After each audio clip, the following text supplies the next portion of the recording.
주님께서 여러분과 함께 또한 사제함께 하소서. 성루가가 전한 거룩한 복음입니다. 주님께 영광을 돌립니다. 며칠 뒤에 마리아는 길을 떠나 걸음을 서둘러 유다 산골에 있는 한 동네를 찾아가서 지가리아의 집에 들어가 엘리사벳에게 문안을 드렸다. 엘리사벳이 마리아의 문안을 받았을 때에 그의 뱃속에 든 아기가 뛰놀았다. 엘리사벳은 성령을 가득히 받아 큰 소리로 외쳤다.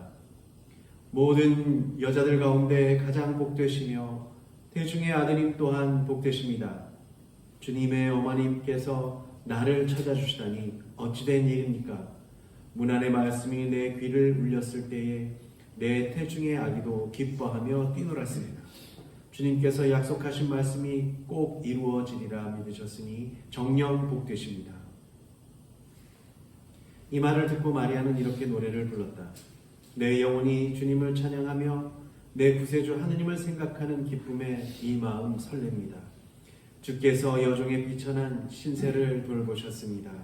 이제부터는 온 백성이 나를 복되다 하리니 전능하신 분께서 나에게 큰일을 해주신 덕분입니다. 주님은 거룩하신 분, 주님을 두려워하는 이들에게는 대대로 자비를 베푸십니다. 주님은 전능하신 팔을 펼치시어 마음이 교만한 자들을 흩으셨습니다. 권세 있는 자들을 그 자리에서 내치시고 보잘것없는 이들을 높이셨으며 배고픈 사람은 좋은 것으로 배불리시고 부요한 사람은 빈손으로 돌려보내셨습니다. 주님은 약속하신 자비를 기억하시어 당신의 종 이스라엘을 도우셨습니다. 우리 조상들에게 약속하신 대로 그 자비를 아브라함과 그 후손에게 영원토록 베푸실 것입니다. 주님의 복음입니다. 그리스도를 찬미합니다. 성부와 성자와 성령의 이름으로 아멘. 오늘 들으신 복음 말씀에 이제 바로 앞에 있는 누가복음의 내용은요. 가브리엘 천사가 이제 나자렛의 마리아를 찾아가서 이제 예수를 잉태할 것이다라는 예고입니다. 그때 마지막에 이제 마리아는 뭐라 그러냐면 이 몸은 주님의 종입니다. 지금 말씀대로 저에게 이루어지기를 바랍니다라고 이제 천사에게 응답을 하죠.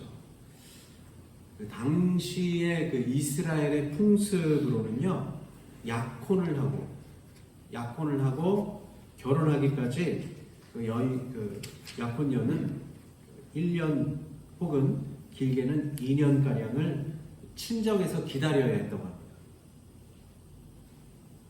왜 그런가 자세히는 잘 모르겠는데 아마도 이 여인이 그 기간 동안에 다른 남자와 관계를 가졌는지 아닌지를 아마 기다리는 시간인 것으로 보입니다.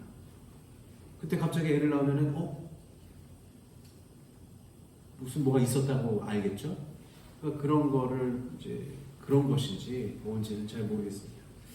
근데 오늘 복음에서 마리아는 잉태하고 그래서 그 며칠 뒤라는 말이 처음에 며칠 뒤에 마리아는 길을 떠났다 하는데 그 며칠 뒤라는 게 천사의 예고를 듣고 그러니까 이제 잉태를 하고 며칠 뒤에 지나서 길을 떠나서 어떻게 가냐? 걸음을 서둘러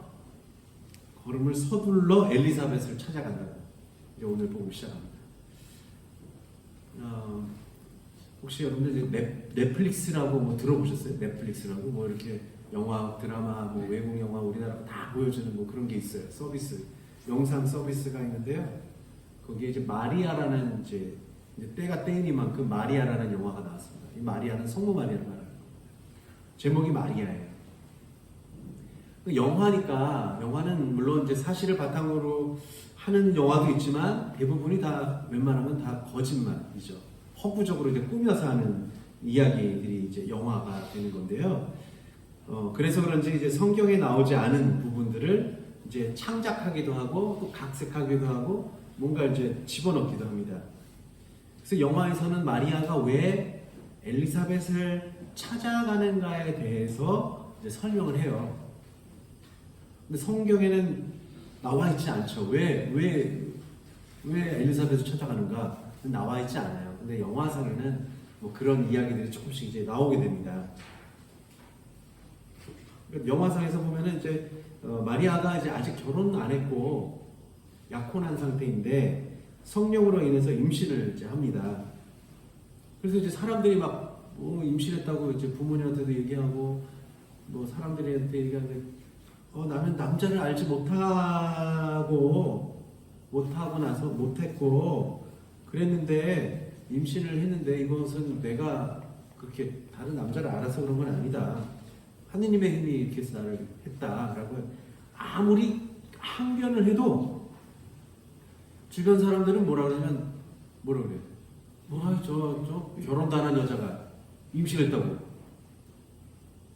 그런 겁니다. 그러니까는 그 당시에 이제 부정한 여인으로 취급한 겁니다.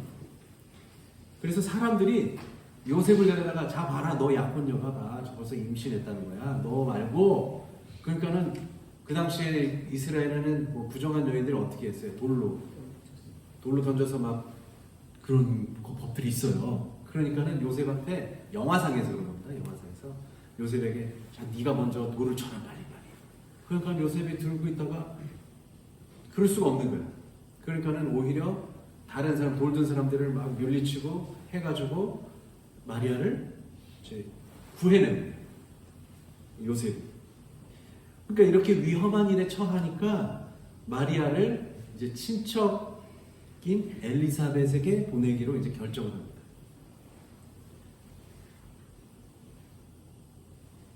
물론 영화상의 이야기입니다. 영화상에. 그러니까 성경에 나와 있지가 않아요. 근데 뭐 생각해 보면 그럴 것도 같다라는 겁니다.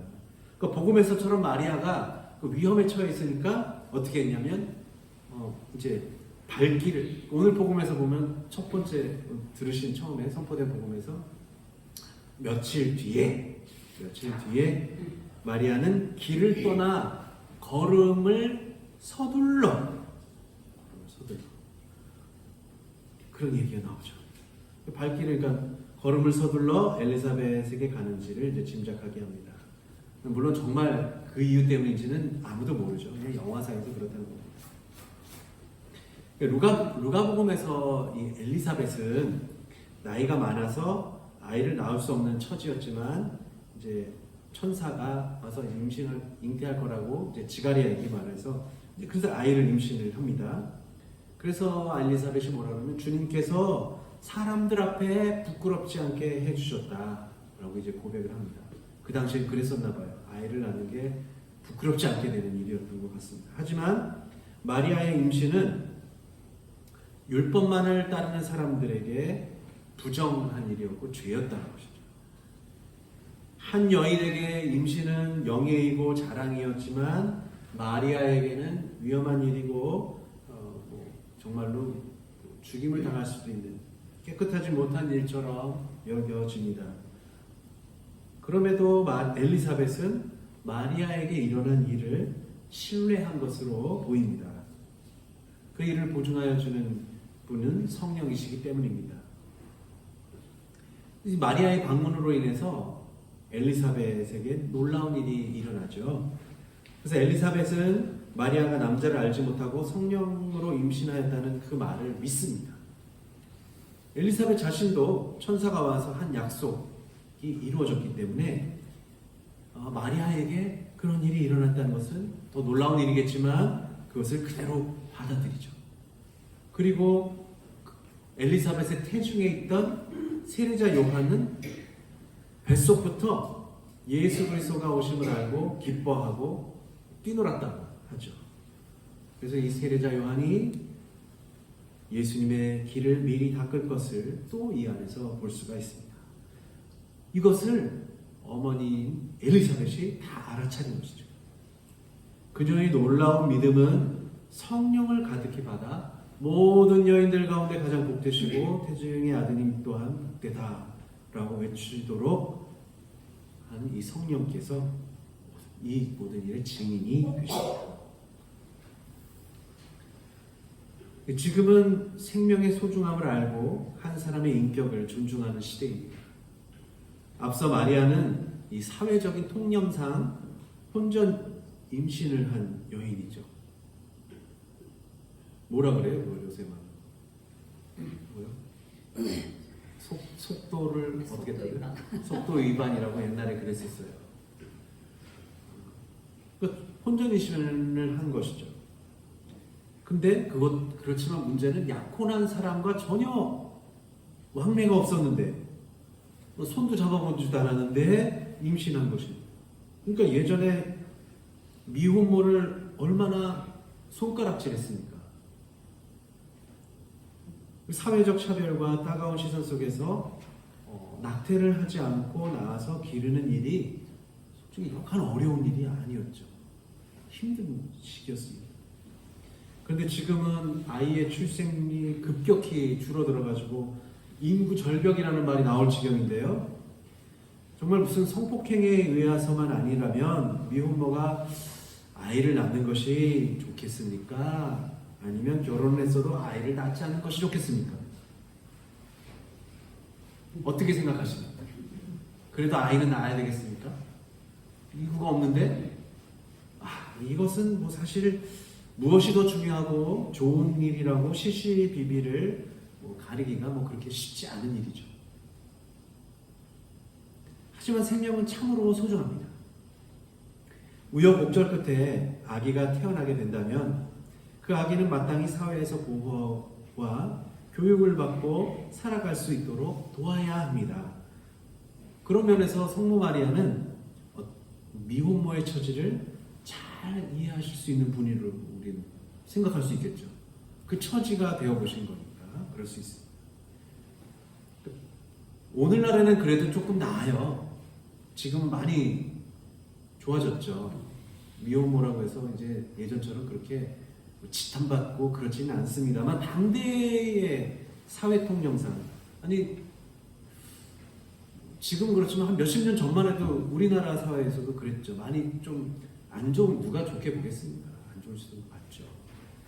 근데 당대 2000년 전에 그 옛날에 사회 통념의 미혼모는 지금보다 더 어려웠으리라고 짐작을 합니다. 그래서 제가 보기에도 친척집을 찾아가는데 마리아가 친척인 엘리사벳을 찾아가는데 사실 천천히 가도 되잖아요. 근데 오늘 뭐라고요? 왜 그리 발걸음을 서둘러 그것도 홀로 먼 길을 가야 했을까요?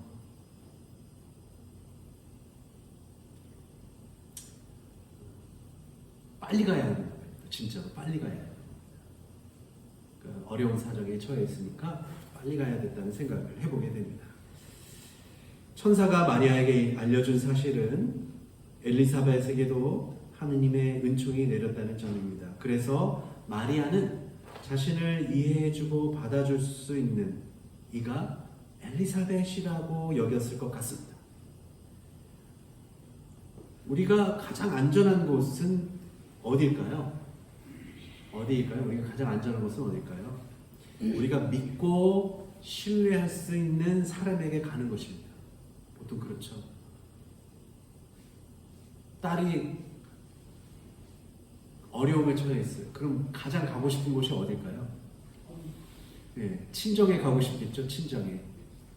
물론 여러분들 생각은 그렇습니다. 친정이 지금 없어요. 그럴 수도 있고 그렇겠지만 친정이든 아니면 오늘 엘리사벳처럼 자신의 사정을 가장 잘 이해할 수 있는 사람이겠죠. 그래서 우리에게 가장 안전한 곳은요, 우리가 믿고 신뢰할 수 있는 사람에게 가는 것입니다. 엄마가 될 수도 있고, 아빠가 될 수도 있고, 할머니가 될 수도 있고, 할아버지가 될 수 있고, 또 자매가 될 수 있고, 형제가 될 수 있고, 그렇죠. 근데 중요한 것은 뭐라고요? 우리가 믿고 신뢰할 수 있는 사람에게 가는 거예요. 그 적격자가 바로 엘리사벳이었다는 것이죠. 마리아의 문안을 들은 엘리사벳은 성령을 가득히 받아 마리아와 태중의 예수의 방문을 오히려 영광으로 여깁니다. 이렇게 마리아는 성령을 받은 엘리사벳에게서 가장 안전한 곳을 찾아왔다는 안도감을 느꼈을 것입니다. 미혼모라는 위험한 처지, 그리고 세상의 질타와 의심의 눈초리를 피해서 서둘러 길을 떠날 수밖에 없었을 마리아를 떠올려 봅니다. 엘리사벳이 성령으로 가득하여서 오늘 마리아와 아들 예수를 칭송을 하고 있는데 그 칭송을 들은 마리아도 성령을 받아 기쁨의 노래를 부르게 됩니다. 그리고 노래의 마지막에 노래 가운데 여종의 비천한 신세를 돌보셨다고 주님께 영광을 드리는 노래는 행실이 온전치 못하다고 세상에서 오해받아 버림받고 죽임당할지도 모르는 그리고 모함과 시선으로 낙인이 찍힌 여인들을 성령께서 알아봐 주시고 지켜주신다는 기쁨의 노래이기도 합니다. 세상을 살아가는 힘은 자기 자신에게서만이 아니라 더 근본적으로 하느님께서 지켜주신다는 그런 사실이고 믿음입니다. 생명을 품은 엄마를 사실 뱃속의 아기가 오히려 지켜주기도 합니다. 그야말로 신비이고 놀라운 일입니다. 보통은 엄마가 아기를 돌본다고 생각하지만 실은 아기가 엄마를 지키기도 합니다. 엄마는 미혼모라는 곱지 않은 시선 속에서도 아기로 인해서 세상을 살아갑니다. 그 아기는 언제나 성령으로 보호를 받습니다. 사람은 무엇으로 살아가는가라는 질문에 하느님의 사랑으로 살아간다고 대답합니다. 부유하고 풍요롭고 권세를 가진 이들도 자신의 힘만으로는 세상을 살아가지도 그리고 가장 안전한 곳을 발견하지 못합니다. 마리아는 성령께서 보호하여 주시는 곳이 가장 안전한 곳이고 보호받고 있는 곳임을 압니다. 가난하고 비참하고 힘없는 사람들도 하느님께서 애틋한 마음으로 돌봐주신다는 믿음만으로 세상을 살아가는데 충분하다는 사실을 오늘 마리아의 노래로 듣습니다. 마리아는 천사의 예고에 이 몸은 주님의 종입니다. 지금 말씀대로 저에게 이루어지기를 바랍니다 라고 하였고 이 응답으로 하느님께서 비천한 신세를 겪고 있는 여종 마리아를 돌보십니다. 오늘 마리아와 함께 세상의 미혼모가 처한 어려움과 비참한 신세를 위해 기도합니다. 그들을 통해 세상의 빛을 보게 된 아기들을 위해서 함께 기도합니다. 생명은 누구에게나 소중합니다. 하느님은 생명을 소중히 여기는 사람들의 편에 서 계십니다. 비천한 신세로 인해 차별받고 멸시를 받는 이들의 편에 서십니다. 하느님은 어려운 처지 가운데서도 성령께서 보이시는 신비를 믿는 이들을 돌보아 주십니다. 아기 예수님이 곧 오십니다. 세상 사람들의 눈에는 불완전한 가정에서 오는 아기이고 출생이 이상한 아기일 수 있습니다. 하지만 하느님께서 보여주시는 신비를 믿는 이들은 아기 예수의 성탄을 통해서 모든 차별과 아픔을 넘어서서 내 스스로가 어려운 이들의 보호자가 될 사람들임을 알려주실 것입니다. 여러분들이 차가운 차별의 눈을 거둘 사람들이고 여러분들이 미혼모와 같은 마리아를 보호하여 줄 성령의 자녀입니다. 그렇게 이 모든 신비가 지금 이 자리에서 여러분 모두에게 이루어지기를 간절히 기도합니다. 아멘. 성과 성자와 성령의